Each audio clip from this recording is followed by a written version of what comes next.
সম্মানিত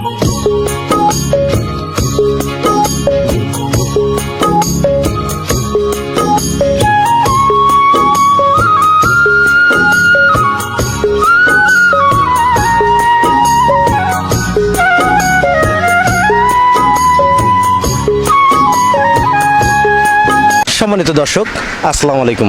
কৃষি কথা ইউটিউব চ্যানেলে আপনাকে স্বাগতম। প্রিয় দর্শক, আজ আমি আসছি বগুড়াতে। এখানে আমেরিকান এক প্রবাসী ভাই, তিনি হাঁসের খামার করছেন। তার হাঁস পালন পদ্ধতিটা আমরা দেখব এবং হাঁস পালন করে তিনি কতটুকু লাভের আশা এবং তিনি কোন পদ্ধতিতে হাঁস পালন করে থাকেন সেই কথাগুলো শুনবো সেই খামারের মুখ থেকে। চলুন আর কথা না বাড়িয়ে শুরু করি আজকের প্রতিবেদন।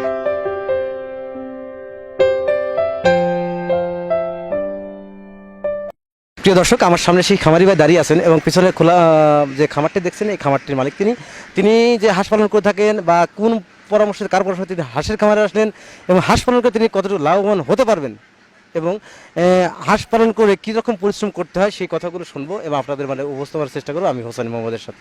ভাই আসসালামু আলাইকুম। ওয়ালাইকুম সালাম। ভালো আছেন? জি আলহামদুলিল্লাহ ভালো আছি। আপনার নাম? আমার নাম টিটু। আপনার নাম টিটু। আপনার দেশের বাড়িটা কই? দেশের বাড়ি বগুড়ায়, এটা এখানে গ্রামের বাড়িতে খামারটা আর কি। আপনি এখানে এই যে ঘরটা করছেন, এই ঘরটা করতে কি পরিমাণ খরচ গেছে? এটা তো অনেক আগেকার করা, এখন ওইভাবে বলতে পারবো না, তারপরও মনে নেই আর কি। অনেক পুরানো আর কি খামার এটা। এখানে আপনি কি করতেন? এখানে মুরগি, আগে আমাদের ডিমের মুরগি ছিল। এখানে আপনি ডিমের মুরগি ছিল? জি। তাই আপনি যে পিছনে যে হাঁসের খামারে আসলেন, আপনি কার পরামর্শে হাঁসের খামারে আসলেন? এটা আপনাদের চ্যানেলে ইউটিউবে দেখে মানে শখ করে এটা করা। তো তারপরে তো এখন বুঝতেছেনই মানে এগুলি আমাদের বদ্ধ অবস্থায় পালন। এটা মানে একটু আমাদের বোঝার ভুল ছিল, যেহেতু এখানে আমাদের মানে হাওর বিল এগুলি নাই। তো এটাই আর কি, এটা বদ্ধ অবস্থায় মানে খাওয়াতে হচ্ছে। এটা এখন এই অবস্থায় আর কি, এই অবস্থায় আছি। আপনার এইখানে এখন কতগুলো হাঁস আছে? এখানে আমার 3700 হাঁস আছে। 3700 হাঁস আছে। আপনি ইউটিউবের ভিডিও দেখে আপনি হাঁসের খামারটি করছেন? জি হ্যাঁ, আপনাদের চ্যানেলের মারফতে আমি মানে উৎসাহটা পাইছি আর কি। জি, আমাদের চ্যানেলে বা বিভিন্ন ইউটিউবের চ্যানেলে দেখে আপনি উৎসাহটা পাইছেন আজকে। আপনি কি মনে করেন হাঁস পালন করে কি লাভবান হওয়া যাবে? আপনি হতে পারছেন? না এরকম আমার থেকে তো দেখতেছি না, তবে হ্যাঁ আপনি অন্যান্য যেটা হচ্ছে আপনাদের হাওর বিল, এটা যদি ছেড়ে দেওয়া যেত তাহলে হয়তো বা লাভবান হতাম। কিন্তু আমি এটাকে বদ্ধ অবস্থায় খাওয়াচ্ছি, যার জন্য এটা আমি আমার ক্ষেত্রে দেখতেছি এটা লসের সম্ভাবনা বেশি আর কি। হ্যাঁ। আপনার হাঁসের এখন বয়স কত? আমার হাঁসের বয়স হচ্ছে 2-2.5 মাস। জি। তো আপনি যে 2.5 মাস করতে আপনার হাঁসের কি পরিমাণ খরচ গেছে? এটা আমার তো এখন ওইভাবে তো খাতা বলতে পারবো না, তারপরেও আমার মনে হয় 160-170 টাকা আমার পার পিসে পড়ে গেছে। সব মিলে আপনি এ পর্যন্ত কত টাকা ব্যয় হয়েছে? এটা তো এখন ওইভাবে বলতে পারবো, তো তারপর 6-7 লাখ। আপনি সব মিলে 6 থেকে 7 লাখ টাকা ব্যয় হয়েছে এই হাঁসের পাশে।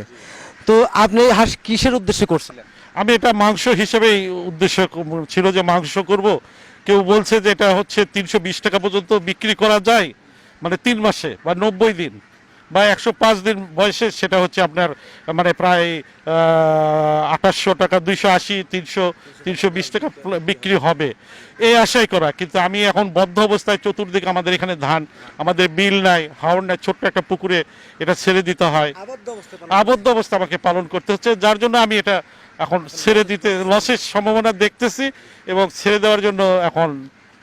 আপনি যে এই হাঁসগুলো কি করবেন এখন, যে হাঁসের বয়স 2.5 মাস বা 3 মাস যেটাই হোক, আপনার তো মোটামুটি 6 লাখ থেকে 7 লাখ টাকার মতো ব্যয় হয়েছে। হ্যাঁ, তো আপনার এই খামারের আপনি তো দেখাশোনা করেন, আসলে এর মূল উদ্যোক্তা কে ছিলেন?